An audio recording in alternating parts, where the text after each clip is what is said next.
오늘 우리에게 주시는 하나님의 말씀은 누가복음 18장 1절부터 17절까지의 말씀인데요. 읽기는 15절부터 17절까지 저와 여러분이 교독해서 보겠습니다. 한 절씩 교독하고요. 마지막 절은 제가 함께 읽도록 하겠습니다. 15절 제가 먼저 읽습니다. 사람들이 예수께서 만져주심을 바라고 자기 어린 아기를 데리고 오매 제자들이 보고 꾸짖거늘 예수께서 그 어린 아이들을 물고 가시고 이르시되 어린 아이들이 내게 오는 것을 용납하고 금하지 말라. 하나님의 나라가 이런 자의 것입니다. 같이 읽습니다. 내가 진실로 너희에게 이르노니 누구든지 하나님의 나라를 어린아이와 같이 받아들이지 않는 자는 결단코 거기 들어가지 못하리라 하시니라. 아멘. 오늘은 이렇게 기도합시다 라는 제목을 가지고 우리가 말씀을 나누기를 원합니다. 원래 오늘 주일학교 본문 말씀은 누가복음 18장 9절부터 14절까지의 말씀입니다. 이 바리새인과 세리 두 사람의 기도를 비교하는 그런 말씀인데요. 제가 오늘 말씀을 묵상하다가 이 9절부터 14절만 따로 떼어놓고 볼 수 없다라는 것을 발견을 했습니다. 1절부터 17절이 한 문맥으로 우리에게 주어진 말씀이다라고 하는 것을 발견했어요. 근데 이게 다 어떤 문맥인가 하면 기도의 문맥입니다. 기도에 대해서 우리에게 가르쳐 주시는 문맥인 것을 발견했습니다. 언뜻 보기에는 오늘 저희가 읽은 말씀 보면은 이거는 어린이 주일 때 주로 많이 이렇게 쓰는 본문인데 이게 무슨 기도하고 관계가 있을까라는 생각을 하시는 분도 계실 겁니다. 그래서 저도 혹시 제가 느낀 그 말씀이 혹시 저만의 생각인가라고 생각해가지고 자료를 좀 찾아보니까 저와 비슷하게 보신 분들도 덜어 있더라고요. 그래서 확신을 했습니다. 오늘 주신 말씀이 바로 기도의 문맥 가운데서 우리에게 주신 말씀이고 또 그리고 하나님께서 우리에게 기도를 새롭게 하시기를 원하시는 것 같다라는 그런 확신을 갖게 되었습니다. 그래서 오늘 제목이 이렇게 기도합시다 라는 제목을 가지고 함께 은혜를 나누기를 원합니다. 어떤 목사님이 외출을 하려고 이제 준비를 했습니다. 근데 운전해 주시는 집사님이 안 계셔가지고 대중교통을 이용해야 했어요. 그래서 밖에 나가셔가지고 택시를 타려고 생각을 했는데 버스가 먼저 왔습니다. 그래서 버스를 타셨어요. 버스를 타가지고 이제 좀 두리번 봅니다. 어디 좀 앉을 데가 있나 하고 보시는데 보니까 자리가 다 찼고 뒤에 있죠. 버스 맨 뒤쪽에 보니까 자리가 하나가 있는 거예요. 그래서 글로 가셔가지고 딱 앉으셨습니다. 그런데 자기가 앉은 옆자리에 그 고등학생 같이 보이는 두 사람이 다리를 쫙 벌리고 이렇게 앉아 있는 거예요. 그러니까 양쪽에서 다리를 쫙 벌리고 앉아 있으니까 목사님은 다리를 이렇게 딱 오므리고 이렇게 앉아 있을 수밖에 없었던 거예요. 네. 근데 그때는 뭐 그냥 앉았으니까 좋아서 괜찮았는데 좀 이따 생각해 보니까 어른인 나는 이렇게 다리를 이렇게 쭉 이렇게 오므리고 앉아 있고 양쪽에 있는 그 청소년들은 다리를 쫙 벌리고 있으니까 화가 나신 거예요. 네. 그래가지고 순간 다리를 쫙 폈습니다. 네. 그랬더니 옆에 있는 그 청소년 학생들이 갑자기 착 보면서 레이저를 막 이렇게 쏘는 거예요. 예. 그러더니 그 두 학생이 자기들도 질세라 다리 딱 오므렸을 거 아니에요. 그 다리를 다시 쫙 피는 거예요. 그러니까 목사님 다리가 어떻게 되겠어요? 다시 오므려졌겠죠. 예. 그래서 말은 없는데 이 목사님하고 두 청소년 그 학생 두 사이에 이 다리로 막 이렇게 보이지 않는 힘겨루기가 이렇게 생긴 것입니다. 그래서 이렇게 그 힘겨루기를 하다가 한 두 정거장 지나니까 아이들이 이제 이 학생들이 이제 내리려고 일어나는 것이었어요. 근데 그 학생 중에 한 명이 이 목사님을 탁 보더니 이렇게 얘기를 하는 거예요. 아저씨도 포경수술 했어요? 네. 그 얘기를 딱 듣는 순간 목사님이 내가 쟤네들을 크게 오해했구나. 제 발음이 좀 별로 정확하지가 않았나 봅니다. 아저씨도 포경수술 했어요? 예, 라고 이렇게. 예. 그러니까 아프니까 다리를 쫙 벌리고 있었던 거예요, 애들이. 목사님이 내가 쟤들을 크게 오해했구나 라고 생각하시면서 얼굴이 빨개졌다는 그런 얘기가 있었는데요. 여러분, 우리가 살아가면서 오해하는 것 때문에 문제가 생길 때가 참 많습니다. 예. 내 중심적으로 생각하기 때문에 나 위주로 생각하기 때문에 오해가 생기고 그것 때문에 어려운 일들이 생기는 일들이 많이 있습니다. 그런데 사회생활뿐만 아니라 우리의 신앙생활도 그런 부분이 있다는 거예요. 하나님과의 관계에서도 그렇고요, 성도 사이의 관계에서도 그렇고, 특별히 오늘은 기도에 대해서 우리가 보려고 하는데 기도에 대해서도 우리가 오해하는 것 때문에 제대로 기도하지 못하고 때로는 기도 안 하게 되고 또 그리고 잘못된 기도를 하나님께 드릴 수 있다라고 하는 것을 인식하는 것이 굉장히 중요합니다. 그래서 오늘 저희는 기도를 새롭게 하는 시간이 되었으면 좋겠습니다. 기도에 대해서 바르게 이해함으로 인해서 하나님께서 말씀을 통해서 우리에게 기도에 대해서 무엇을 가르치시는지 잘 이해함으로 인해서 우리의 기도 생활이 새로워지기를 원합니다. 그래서 우리의 기도에 대한 이해가 새로워짐으로 인해서 기도에 대한 태도가 바뀌고 그 태도가 바뀜으로 인해 가지고 우리 안에 기도하고 싶은 욕구가 일어나고 그러므로 인해서 그동안 내려놨던 기도의 자리가 다시금 살아나고 또 그리고 그동안 내려놨던 기도의 제목들을 우리가 다시 주어서 기도하실 수 있는 저와 여러분이 되시기를 주님의 이름으로 축원합니다.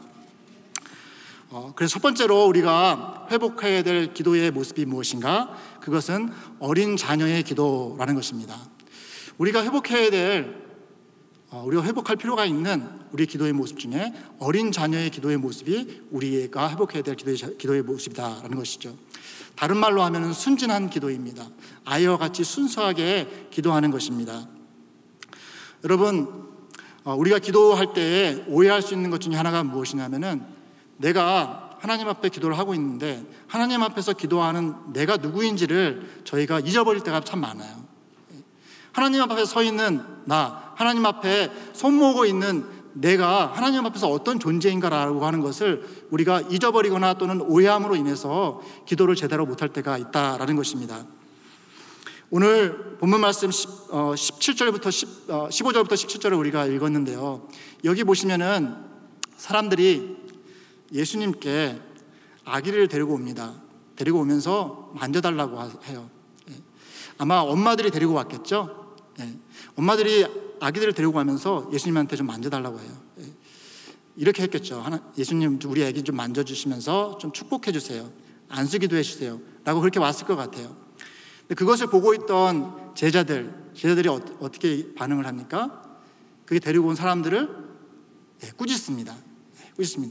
그 꾸짖는 모습을 보시고 우리 예수님께서 제자들에게 이렇게 얘기하세요.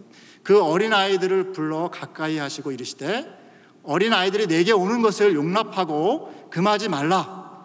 하나님의 나라가 이런 자의 것이니라 라고 말씀합니다. 그리고 누구든지 하나님의 나라를 어린아이와 같이 받아들이지 않는 자는 거기에 들어갈 수 없다라고 얘기를 하세요. 이 말이 무슨 말씀이십니까? 우리가 하나님 앞에 어린아이와 같이 나아갈 때 하나님께서 우리를 영접하신다라고 하는 거거든요. 기도도 우리가 하나님께 나아가는 자리잖아요. 그렇지 않습니까? 기도도 우리가 하나님께 나아가는 자리인데 우리가 하나님께 나아갈 때 어린아이와 같이 나가야지 하나님께서 우리를 받으신다라는 거예요. 우리의 기도를 받으신다라고 하는 것을 우리에게 말씀해 주고 있습니다. 여러분들 하나님께 나아갈 때 어떤 모습으로 나아가고 있습니까? 혹시 제자들과 같이 하나님께 나아갈 때에 어린아이의 모습이 아니라 하나님께 나아가면 아마 귀찮아할 거야. 어린아이같이 나아가면 하나님께서 좀 싫어하실 거야. 하나님 유치하게 어떻게 어린아이같이 하나님께 나아가 라고 하면서 어떻게 보면 폼 잡으시고 또 어떻게 보면 격식 차리시고 체면 차리시고 내가 이게 하면은 우리 하나님께서 좋아하실까? 라고 생각하면서 이건 접어놔야겠다. 그렇게 생각하고 있지는 않으십니까? 또 그리고 그렇기 때문에 하나님께 기쁘게 못 나가고 하나님께 열심으로 못 나가고 기도의 자리가 시들어 있지는 않느냐 하는 것입니다. 근데 여러분 우리가 주님이라고 부르고 그리고 우리가 영접하고 섬기고 있는 우리 예수님 있죠. 예수님도 우리 하나님께 나아갈 때에 어린 자녀의 모습으로 나아갔다는 것을 발견하는 것이 굉장히 중요합니다. 마가복음 14장 36절에 보게 되면은 우리 예수님께서 겟세마네 동산에서 하나님께 기도하는데 이렇게 기도하세요. 아바 아버지여, 아버지께서는 모든 것이 가능하오니 이 잔을 내게서 옮기시옵소서. 그러나 나의 원대로 마시고 아버지의 원대로 하옵소서라고 기도합니다. 여기 우리 예수님께서 하나님을 부를 때 아바 아버지라고 부르고 있는 것을 우리가 주목해 볼 필요가 있습니다. 이 아바가요 아람어인데요, 우리가 아빠라고 할 때 그거하고 똑같은 의미고 똑같은 뉘앙스입니다.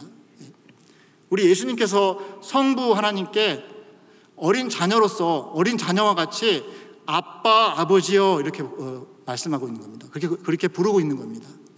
우리 예수님도 하나님을 부를 때, 성부 하나님을 부를 때 아빠라고 부르셨어요. 자기를 어린 자녀로 생각하시고 하나님의 어린 자녀로 생각하시고 그렇게 기도를 하셨어요. 그러시면서 내 뜻대로 되기를 원치 않고 하나님 뜻대로 되기를 원합니다. 아버지의 뜻대로 되기를 원합니다. 라고 그렇게 나아가고 있습니다. 여러분들 아이들 어떻습니까? 아이들 보시면은 아이들이 부모님께 나올 때 어때요? 뭐 이렇게 격식 차리나요? 체면 차리나요? 아니에요. 그냥 막 와갖고 아빠 어딨어? 엄마 어딨어? 하고 막 달려와가지고 딱 보면은 그냥 막 달려들잖아요. 예. 엄마 품에 안기고 아빠 막 그 어깨에 막 올라타고 막 그럽니다. 예. 그리고 아빠가 이렇게 얘기하면은 그게 다 진리인 줄 알아요. 그래갖고 말하는 대로 다 믿는 게 우리 어린 자녀들입니다. 예. 그리고 하라는 대로 다 하고 말하는 대로 다 믿는 것이 어린 자녀의 모습인데, 그리고 그대로 순종하는 것이 우리 어린 자녀의 모습인데, 우리 주님께서도 성부 하나님께 나아갈 때 아빠 아버지라고 부르시면서 어린 자녀의 심정을 가지시고 그 태도를 가지시고 나가고 있는 것을 우리가 발견할 필요가 있습니다. 그래서 우리 예수님께서 우리에게 기도를 가르치실 때 이렇게 가르치셨어요. 너희는 이렇게 기도하라. 하늘에 계신 우리 아버지여 라고 하면서 우리에게 주님 가르쳐 주신 기도를 말씀하셨죠. 제일 먼저 가르쳐 주신 게 뭐냐면은 하나님 아버지를 부를 때 아빠라고 부르라고 하신 거예요. 누가복음에 보게 되면은, 또는 마태복음에는 하늘에 계신 우리 아버지라고 표현했지만은요, 예수님께서 실제로 제자들에게 얘기하실 때는 예수님은 아람어를 쓰셨거든요. 아람어의 그 아버지가 아바입니다. 아바. 아빠라고 부르라고 가르치셨어요. 우리 예수님께서 제자들에게 하나님을 부를 때 아빠라고 불러라 라고 가르치셨습니다. 아빠 하나님, 하나님이 영광 받으시고 하나님의 나라가 임하기를 원합니다. 그렇게 기도하라 라고 가르치셨다는 것입니다. 이것을 잘 알고 있었던 사도 바울, 잘 이해했던 사도 바울도 이렇게 우리에게 가르치십니다. 로마서 8장 15절에 너희는 다시 무서워하는 종의 영을 받지 아니하였고 양자의 영을 받았으므로 아바 아버지라 부르짖느니라. 우리가 성령을 받아서 우리 하나님을 부르는데 아빠라고 부른다는 거예요. 아빠 아버지라고 부르게 하셨다라고 하는 것입니다. 갈라디아서에서도 너희가 아들인 거로 하나님이 그 아들의 영을 우리 마음 가운데 보내사 아빠 아버지라고 부르게 하셨느니라. 여러분 기도하실 때 아빠라고 부르시는 분 한번 손들어 보실래요? 하나님을 아빠라고 부르시는 분. 아버지라고 부른다 나는. 네, 대부분 아버지라고 부르죠. 저도 아버지 하나님 많이 했어요. 항상 할 때 아버지 하나님 했는데요. 한번 이번 주간에 말씀을 묵상하면서 한번 아빠 하나님 한번 해봤습니다. 예, 하나님께 아빠라고 했습니다. 완전히 차원이 달라집니다. 어떻게 하나님께 기도를 해야 되는지, 어떤 모습으로 기도를 해야 되는지, 내가 무엇을 하나님께 얘기할 수 있는지 정말 많은 부분이 바뀌는 것을 경험해요. 그렇다고 여러분, 우리가 신앙 연륜이 이렇게 길어지고요. 또 그리고 다 나이를 먹잖아요. 그래서 아빠라고 부르는 게 쉽지는 않는 것 같아요. 그건 저도 인정합니다. 하지만 우리 예수님께서도 우리 성부 하나님을 부르실 때 아빠라고 부르셨다고 한다면은 우리도 하나님께 나아갈 때 아빠, 아버지 하나님이라고 부르시면서 나는 하나님 앞에 있는 동안에 영원히 나는 하나님 앞에 있을 때 어린 자녀다. 하나님의 자녀인과 동시에 나는 뭐냐면 어린 자녀다라고 하는 것을 인식하는 것이 정말 중요하다는 것이에요. 기도에 대해서 우리가 새롭게 해야 될 부분이 뭐냐면은 하나님 앞에 서 있는 나는 하나님의 어린 자녀다라는 겁니다. 그냥 자녀가 아니라 어린 자녀다라는 거예요. 이거를 깨달을 수 있는 저와 여러분이 되시기를 주님의 이름으로 축원합니다. 그래서 어린 아이처럼 하나님께 나아가서 하나님께서 하시는 말씀이라고 한다면은 다 믿고, 또 어린아이 같이 하나님을 찾고, 또 하나님께서 말씀하시는 거면은 그냥 토달지 말고 막 이렇게 이성적으로 생각하지 마시고 말씀하셨으니까 이게 맞을 거야, 나는 거기에 내 삶을 던진다 라고 그렇게 단순하게 그렇게 순종하실 수 있는 저와 여러분이 되었으면 좋겠다 하는 것입니다.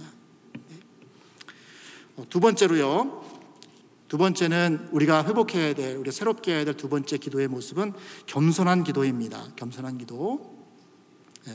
우리가 기도에 대해서 또 오해할 수 있는 부분이 어떤 부분이냐면요, 기도할 때 우리는 너무 이기적이고 또 너무 자기중심적으로 기도할 때가 많다는 것입니다.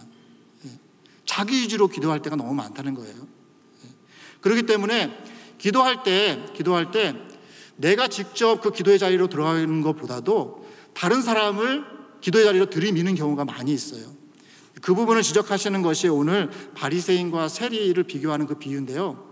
여러분, 오늘 본문 말씀 9절부터 14절 보게 된 9절 말씀에 또 자기를 의롭다 믿고 다른 사람을 멸시하는 자들에게 비유로 말씀하시되 얘기하십니다.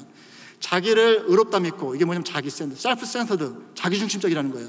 다른 사람들은 나보다 다 못해 라고 멸시하는 자들을 향하여서 예수님께서 일침을 가하시는 비유를 하시는 거예요. 사실 여기 바리새인들을 염두에 두고 얘기를 하고 있는 것입니다. 여러분, 바리새인들 어떻습니까? 지금 바리새인과 세리가 성전으로 지금 기도하러 올라가고 있습니다.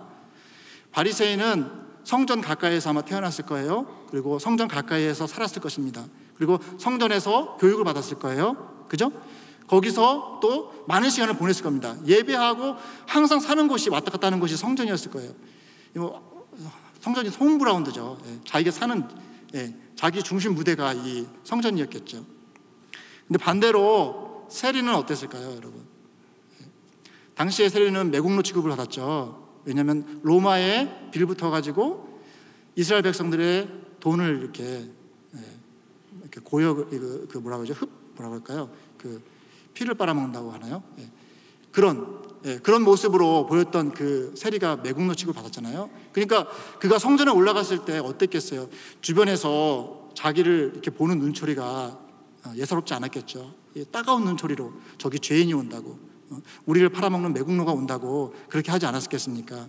그러니까 이 세리가 성전에 갈 때는 정말 좀 이렇게 너무 마음의 부담이 많았던 것입니다.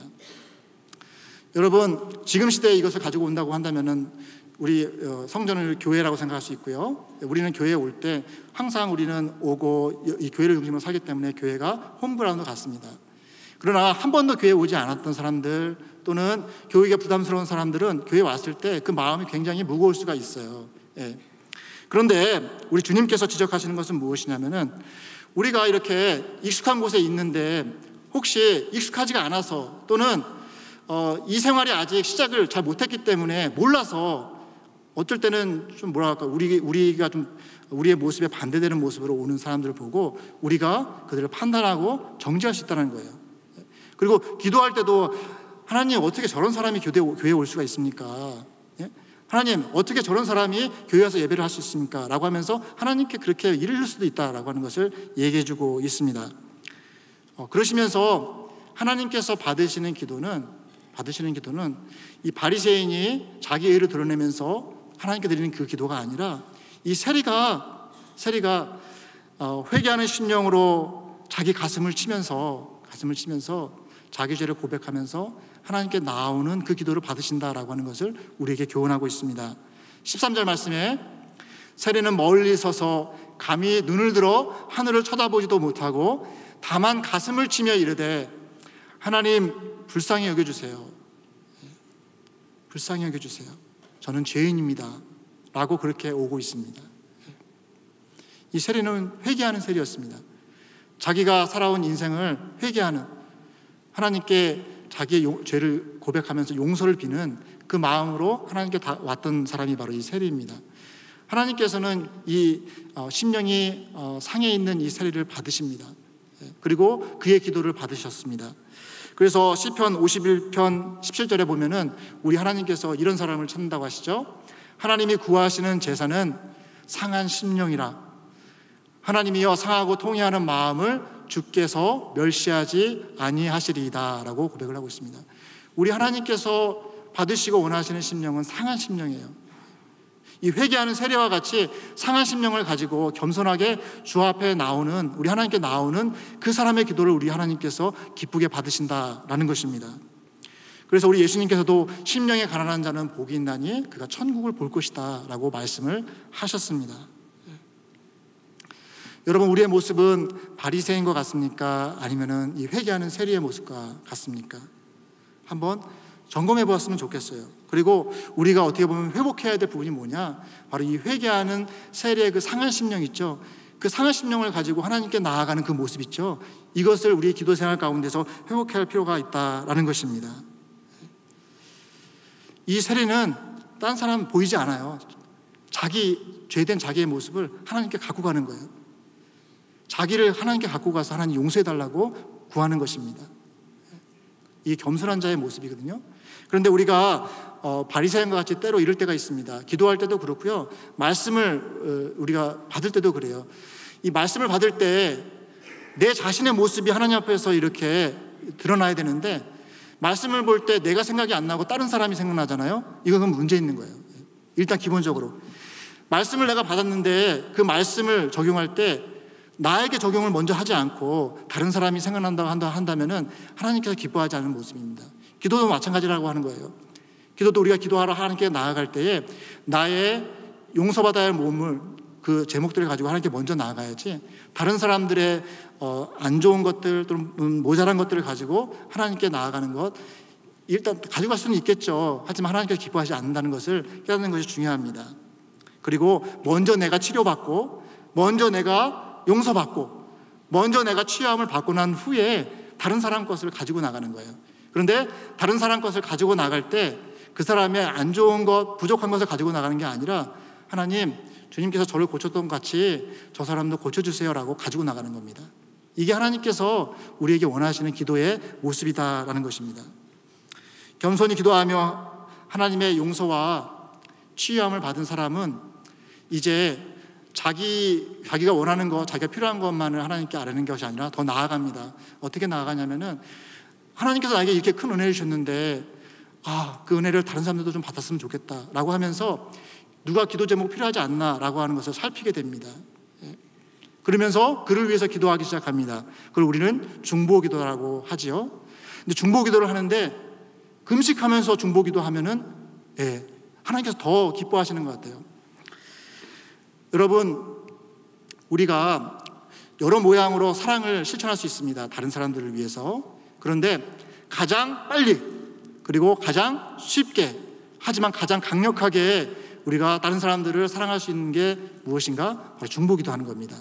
그 사람을 가지고 하나님께 가서 하나님 저에게 복을 주세요라고 중보기도 하는 거예요. 근데 특별히 중보기도 할 때에 금식하면서 기도하면은 바로 우리가 예수님의 뒷길을 따라가는 겁니다. 왜냐하면 희생하면서, 자기의 몸을 희생하면서 하나님께 내 필요를 채워달라고 기도하는 게 아니라 다른 사람의 필요를 채우고 있으니까 우리 하나님께서 그를 너무 귀하게 여기신다라고 하는 거예요.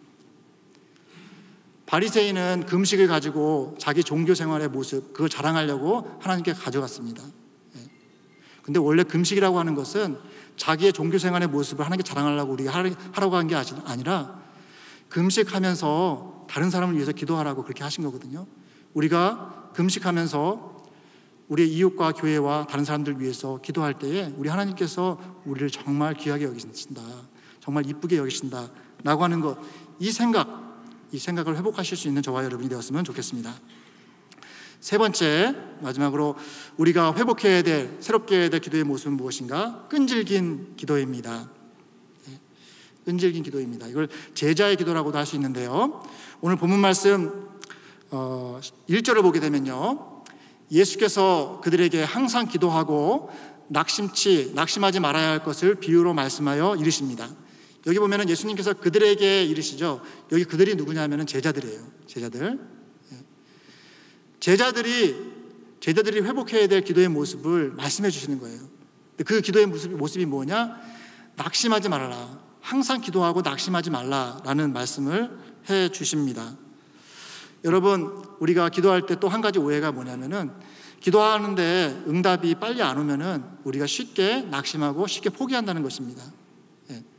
기도했는데 한 10분 기도하고 응답 빨리 오겠지? 근데 응답이 늦어져요. 그러면 이게 아닌가? 하고 기도를 내려놓는 경우가 상당히 많다는 것입니다. 스피드 시대를 살아가기 때문에 하나님께 딱 얘기해놓고, 하나님께 정말 하나님은 그냥 딱 넣으면 자동으로 나오는 자판기도 아니고, 하나님께 그냥 얘기해놓고 바로 즉각적으로 기도 응답이 오기를 바라는 그런 심사 가운데에서 이렇게 끈질기고 끈기 있고 부단히 기도하는 그런 모습이 우리 가운데 없을 수가 있습니다. 부족할 수가 있습니다. 우리 주님께서는 특별히 제자들에게, 주님의 일을 감당하는 제자들에게, 하나님과 함께 일하는 제자들에게 이 부분을 얘기하십니다. 항상 기도하고 낙심하지 말아야 할 것을 비유로 말씀하십니다. 그래서 데살로니가전서 5장 16절 18절에도 항상 기뻐하라, 그 가운데 쉬지 말고 기도하라, 범사에 감사하라, 이것이 하나님의 뜻이다 라고 말씀해 주십니다. 우리가 항상 기뻐하고 범사에 감사하면서 기도해야 합니다. 쉬지 말고 기도하는 것이 우리 하나님의 뜻이다라고 말씀해 주고 있습니다. 그래서 우리 예수님께서 오늘 본문 말씀 말고도요, 기도에 대해서 이 부분을 더 한 번 더 강조하시는 부분이 있어요. 그 부분이 어딘가? 누가복음 11장에 보게 되면 9절 10절에 구하라 그러면은 주실 것이요, 찾으라 그러면 찾을 것이요, 문을 두드리라 그러면 열릴 것이다 라고 얘기하십니다. 주님께서 뭐라고 얘기하시냐면은 구하라, 찾으라, 문을 두드리라. 근데 여기에 이 세 가지 동사가요, 현재 진행형으로 돼 있어요. 현재 진행형. 그 말씀은 무엇이냐면은 구하고 또 구하라, 찾고 또 찾아라, 문을 두드리고 또 두드려라 라는 것이에요. 계속해서 하나님께서 응답하실 때까지 기도하고 또 기도하고 그렇게 간구하라 라는 말씀을 해주시고 계시는 것입니다. 그러시면서 그때도 그랬지만 지금도 비유 하나를 얘기하세요. 비유에 보게 되면은 불의한 재판관이 나오고 한 과부가 나오죠. 그렇지 않습니까? 이 과부가 자기의 억울함을 풀어달라고 재판관에게 와서 때를 씁니다. 너무 자주 오니까 이 재판관이 너무 귀찮아요. 이 사람 그냥 놔뒀다가는 내가 너무 피곤해가지고 못 살겠다 해서 불의하지만은 그게 귀찮아가지고 그 억울함을 풀어줍니다. 이 불의한 재판관도 이렇게 계속해서 와가지고 간구하는 그 과부의 소원을 들어주는데, 선하신 의로우신 하나님께서 우리가 밤낮 간구하는 그 자녀들의 기도를 들어주시지 않겠는가, 그 얘기를 하고 계세요. 그렇기 때문에 항상 기도하고 낙심하지 말아라. 특별히 하나님 일할 때, 하나님과 사역할 때 어떤 열매가 빨리 안 보인다고, 결실이 빨리 안 보인다고 낙심하지 말고 하나님께서 응답하실 때까지 기도하라고 우리에게 알려주시고 계십니다. 우리 하나님께서 뭔가를 이렇게 말씀하시고요, 그것을 이루는데 시간을 굉장히 길게 늘리는 적이 많으세요. 우리 하나님 일하시는 방식인 것 같기도 하고 막 그래요. 잘 보세요, 여러분. 노아가 홍수가 있을 거라고 말씀하셨잖아요. 근데 노아가 몇 년 동안 그 홍수를 준비했습니까? 120년이나 준비했어요. 여러분 상상해 보십시오. 말씀을 하셨는데 120년 동안 여러분 그것을 붙잡고 준비한다는 것이 쉽지 않았겠죠. 굉장히 긴 시간을 하나님께서 그 일을 이루시는 데 쓰십니다. 또 우리가 민수기를 보고 있는데, 민수기에 보게 되면은 출애굽한 백성들 바로 가나안 땅으로 들여보내는데 한 달도 안 걸립니다, 사실. 그런데 하나님께서 그들 사실 원망해서 그렇게 기도 하지만은 40년 동안을 그 광야에서 돌리세요, 이렇게. 가나안 땅에 들어가는 그 기간을 굉장히 늘리세요, 이렇게 40년 동안. 또 어떻습니까? 아브라함에게 네가 복이 되고 그리고 너로부터 열국이 복을 받을 것이고 너의 자손이 하늘의 별과 같이 바다의 모래와 같이 될 것이다 약속하셨는데 어때요? 자기 자손, 자기 핏줄 가운데서 나온 이삭이 나올 때까지 얼마나 기다렸습니까? 25년이나 기다렸거든요. 신약에 와서는 어떻습니까? 예수님께서 제자들에게 지상명령을 내리시고 바로 가지 말고 하나님께서 약속하신 것이 오시기까지 기다리라고 하십니다. 성령을 기다리라고 하셨죠. 그런데 성령을 기다리라고 했는데 바로 오신 게 아니라 49일 후에 오순절에 성령께서 임하셨어요. 그 기간 동안에 제자들이 무엇을 했습니까? 마가다라 방에서 120명의 제자들이 모여서 주야로 기도를 했습니다. 기도가 쌓여서 하나님께서 그 기도가 쌓여서 준비가 충분히 되었을 때에 하나님께서 응답하시는 그런 모습을 보여주십니다. 왜 우리 하나님께서는 이렇게 어떨 때는 시간을 길게 늘리시는가? 우리가 기도할 때 시간을 그렇게 늘리시는가? 다른 게 아니에요. 우리의 믿음을 키우시기 위해서 그렇게 하시는 것입니다. 시간을 늘리시면서 늘리는 것 가운데 기도하면서 우리가 기도하는 그 기도의 동기 있죠. 그 동기를 바르게 해주신다는 거예요. 그리고 우리가 바꿔야 될 것이 있으면은 바꾸도록 우리를 인도하시기 위해서 시간을 늘리시는 게 우리 하나님의 방식이다라는 것입니다. 그래서 결국은 어떻습니까? 가장 좋고 가장 선한 것으로 우리에게 응답하시기 위해서 하나님은 많은 부분에 있어서 기도 응답의 기간을 많이 늘리십니다. 여러분, 응답이 늦어져가지고 혹시 내려놓고 있는 기도는 없습니까? 하나님께서 더디 응답하시기 때문에 이렇게 내려놓았던 기도는 여러분 없으십니까? 특별히 가족 구원이나 또는 누군가를 병자들을 위해서 기도한다거나 아니면은 누구를 도우려고 하는데 내가 힘이 안 돼가지고 기도로서 이렇게 서포트했는데 너무 응답이 늦어져가지고 길어져가지고 내려오는 것들 혹시 그런 것들 없으십니까? 근데 우리 하나님께서 오늘 끈질긴 기도 그거를 회복하라고 우리에게 말씀하십니다. 항상 기도하고 낙심하지 말라고 하나님께서 응답하실 때까지 계속 기도하라고 그것을 새롭게 하라고 우리에게 말씀하고 계신다라는 것입니다. 그래서 이사야서 62장 6, 7절 말씀에 이렇게 얘기하시죠. 예루살렘이여 내가 너의 성벽 위에 파수꾼을 세우고 그들로 하여금 주야로 계속 잠잠하지 않게 하였느니라. 여기 예루살렘은 지금은 교회입니다. 교회에 누굴 세웠습니까? 저 파수꾼은 기도하는 사람입니다. 기도하는 사람을 세우셨습니다. 그래서 주야로 그로 하여금 어떻게 하게 하셨다고요? 잠잠하지 않게 하셨다. 기도하게 하셨다는 거예요. 왜 기도하게 하셨나? 너희 여호와로 기억하게 하시는 자들아, 여호와로 기억하게 하려고 하나님께서 약속한 말씀을 주셨는데 그 약속한 말씀을 기억하게 하시려고 기도의 파수꾼을 세웠다는 거예요. 그 기도의 파수꾼을 향하여서 너는 계속 잠잠하지 말고 기도하라 라는 것입니다. 너희는 쉬지 말며 또 여호와께서 예루살렘을 세워 세상에서 찬송받게 하시기까지, 즉 하나님의 약속이 성취될 때까지 하나님으로 쉬지 못하시게 하라라고 얘기를 하고 계세요. 하나님으로 쉬지 못하게 계속 기도하라고 이게 말씀을 해주고 있습니다. 여러분, 끈질긴 기도, 우리 아빠 하나님께서는 우리에게 가장 좋고 가장 선한 것으로 응답하신 하나님이십니다.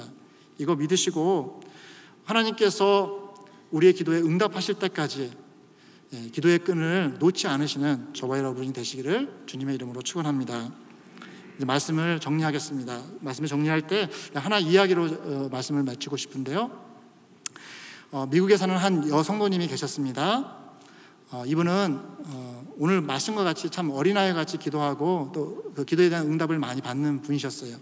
그런데 이 여성도님한테 오랫동안 기도의 제목이 있었습니다. 기도의 제목이 뭐였냐면은 자기 시아버님을 전도하는 거였어요. 근데 이 시아버님이 한국에서 꽤 유명한 대학의 교수님이셔가지고 많이 배우시고 또 사회적으로도 명망이 있어가지고 이 며느리가 얘기하는 건 듣지도 않으시는 거예요. 그래서 며느리한테 항상 얘기하는 게 너는 예수에 미쳤어. 너 그렇게 살면 안 된다. 라고 항상 얘기하시고 또 이제 손주들이 와가지고 할아버지 예수님 좀 믿으세요. 라고 얘기하면은 다시 이제 그 부모, 특히 며느리 불러다가 너 자녀 교육을 어떻게 시켰길래 애들이 이러냐, 애들이 예수에 빠져 있으면 어떻게 하냐, 그렇게 얘기하시는 분이에요. 그래서 이 시아버지를 전도하려고 10년을 기도에 기도를 쌓아왔습니다, 이분이. 그런데 어느 날 갑자기 이 시아버지가 폐암 판정을 받은 거예요. 폐암 진단을 받고 사형 선고를 받은 것이죠. 그러다 보니까 이 며느리가 너무 급해진 거예요. 아버님이 얼마 안 있으면 돌아가실 수도 있다는 생각 때문에 어떻게 하지?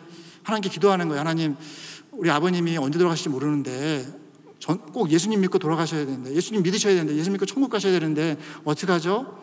하나님, 제가 한국으로 갈까요? 아니면은 우리 아버님 미국으로 오는 게 좋을까요? 라고 이렇게 기도를 하는 거예요. 근데 생각해 보니까 이분이 한국으로 가면은 사람들도 많이 오고 또 굉장히 번잡해가지고 복음을 제대로 알려드릴 수 없겠다 생각이 든 거예요. 그래서 기도를 했어요. 하나님, 우리 아버님한테 미국으로 올 수 있을 만큼의 좀 건강을 좀 주세요. 좀 드시고 조금 거동할 수 있게, 비행기 타실 수 있게 좀 해주세요라고 어린아이 같이 그렇게 기도를 했습니다. 그리고 10일 동안 금식하면서 기도를 했어요. 그것이 좀 이루어지게 해달라고. 그랬는데 10일째 금식이 끝날 때 그 아버님이 미국에 올 수 있게 되었습니다. 그 와중에 또 하나님께서 역사하시는 부분들이 있었는데 이 아버님의 친구가 또 미국에 계셨어요. 친구가 있었는데 굉장히 절친한 친구인데요. 근데 이분의 그 친구의 와이프 되시는 분이 위장병이 있으셨어요. 근데 위장병이 얼마 30년 동안이나 있으셔가지고 밥을 먹을 때 그 알감자 2개 정도밖에 못 먹는 거예요. 그렇게 있었던 분이 계셨어요. 근데 이제 아버님이 오신다고 하니까 이 친구 되시는 그 네 분이 이 며느리를 좀 와서 좀 보자고 하셨던 것 같아요. 근데 그런저런 얘기를 하고 보니까 이게 하나님께서 아버님의 암을 전도하는데 어떻게 좀 역사하시는 것 같다는 마음에 생각이 드셨나 봐요. 그래서 갈 때 그냥 가지 않고 내가 가면은 전도를 해야겠다라는 생각을 하신 거예요. 그래서 일주일 동안 또 기도를 열심히 했습니다. 전도할 수 있게 해달라고. 그렇게 기도를 했습니다. 그래서 가서 딱 만나서 복음을 전하는데 그분이 사모님이라고 얘기를 하더라고요. 뭐 의사나 뭐 아니면 변호사나 했던 것 같아요. 보니까 사모님이 그 복음을 받아들이시는 거예요. 받아주시는 거예요. 그래서 받아주시는 모습을 보니까 하나님이 역사하시는 것보다 이분이 생각이 드셔가지고 예수님을 영접시키고 나서 그 사모님한테 사모님 제가 보니까 위장병으로 고생 오래 하신 것 같은데 제가 위에서 기도해줘도 될까요? 라고 얘기를 드린 거예요. 흔쾌히 기도해달라고 얘기를 했습니다. 그래서 배에다가 손을 얹고 기도를 했습니다. 그러면서 기도를 해주고 오는 차 안에서 계속 기도했대요.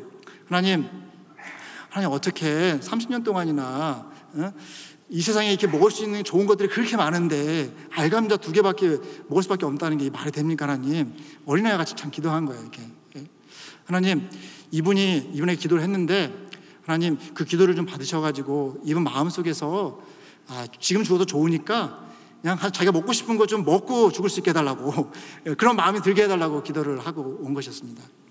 그런데 일주일 후에 전화가 왔어요. 전화가 왔는데 그 사모님이 막 엉엉 울면서 전화를 하더라는 것입니다. 무슨 일이 있었냐면은 갑자기 자기 몸이 뜨거워지면서 마음속에서 이거 먹고 싶다는 생각이 막 들었다는 거예요. 그래서 밥이 먹고 싶어가지고 밥을 먹었대요. 그런데 밥이 소화가 되더라는 거예요. 밥이 소화가 되니까 이번에는 야채를 좀 먹고 싶었다는 거예요. 야채를 먹었더니 문제가 안 생기고 또 먹을 수 있었다는 거예요. 그래서 이번에는 고기가 또 먹고 싶어가지고 고기를 먹었더니 고기도 소화시킬 수 있게 되었다는 거예요. 하나님께서 치유해 주신 거예요. 그 중보의 기도를 받으시고 치유해 주시는 것이었습니다. 한쪽에서는 그 아버님이 미국으로 올 수 있는 그런 상황이 되어지고 이쪽에서는 그 친구분의 와이프가 위장병이 낫게 되었습니다.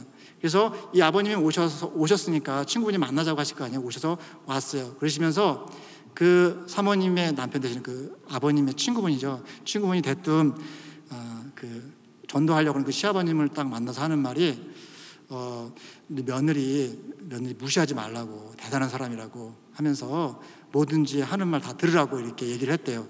그러시면서 그 시아버지가 며느리한테 와가지고 하는 말이 야, 너 내 친구 와이프 위장병 고쳤다면서 그렇게 얘기를 하더라는 거예요. 그랬더니 이분이 아니에요 아버님, 그거 제가 고친 게 아니고 예수님께서 해주신 거예요.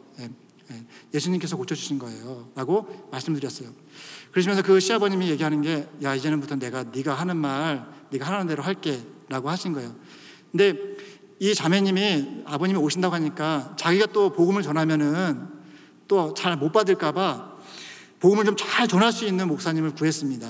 그래서 구하다가 한 3시간 정도 떨어진 곳에 있는 목사님을 찾았어요. 그래서 자기 시아버님을 데리고 그 목사님께 갔습니다. 가서 복음을 듣게 했어요. 그리고 듣는 자리에서 그 복음을 다 듣고 예수님을 영접하고 세례를 받았다라는 얘기를 제가 들었습니다. 정말 감동적인 얘기죠. 이런 일이 또 있을까 하는 그런 얘기인데 여러분, 저희도 이런 이야기가 있을 수 있습니다. 우리의 삶 가운데서 이런 이야기가 있었으면 좋겠다는 마음이 많이 들었어요.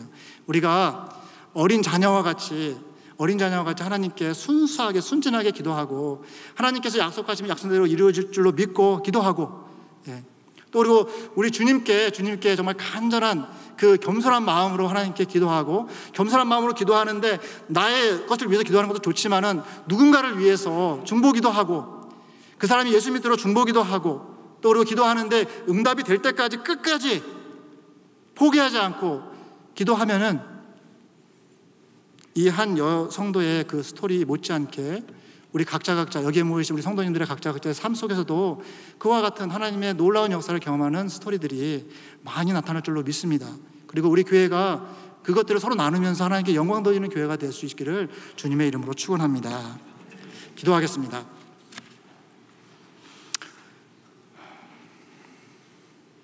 하나님 아버지, 감사합니다. 저희의 부족하고 또 오해를 잘하는 그런 마음, 특별히 기도에 대해서 오해했던 것들을 풀어주시고 또 기도에 대해서 새롭게 해주시면 감사합니다. 하나님, 그동안에 하나님 앞에서 어른인 체하고 또 그리고 우리의 마음이 얼마나 완고했는지 또 그리고 얼마나 가볍게 기도를 포기했는지 하나님 회개합니다. 하나님 아빠께서 우리보다 훨씬 더 우리를 만나기를 원하시고 훨씬 더 우리에게 더 많은 것을 주기를 원하셨음에도 불구하고 저희가 그 아빠 아버지 하나님을 제대로 알지 못하고 깨닫지 못해서 간구하지 않고 기도하지 않고 하나님 아버지 기도의 끈을 놓았던 부분들 회개하오니 하나님 우리의 기도 생활을 새롭게 하여 주시옵소서. 그래서 하나님 아버지 이제는 어린 자녀의 심령으로 정말 하나님께 정말 정직하게 단순하게 기도하고 또 그리고 회개한 심령으로 주님 앞에 겸손하게 기도하되 남을 위해서 중보하며 기도하며 또 그리고 기도하되 인내와 소망으로 하나님께서는 반드시 우리에게 선한 것으로 응답하실 것이다 라는 그런 믿음을 가지고 하나님 아버지 기도의 자리로 다시금 나아갈 때에 하나님의 놀라운 역사, 하나님 놀라운 능력, 하나님께서 우리 삶 가운데 놀랍게 간섭하시는 그 은혜를 우리 모두가 다 누릴 수 있는 우리 영락의 성도님들 될 수 있도록 인도하여 주시옵소서. 감사드리오며 예수 그리스도의 이름으로 기도합니다. 아멘.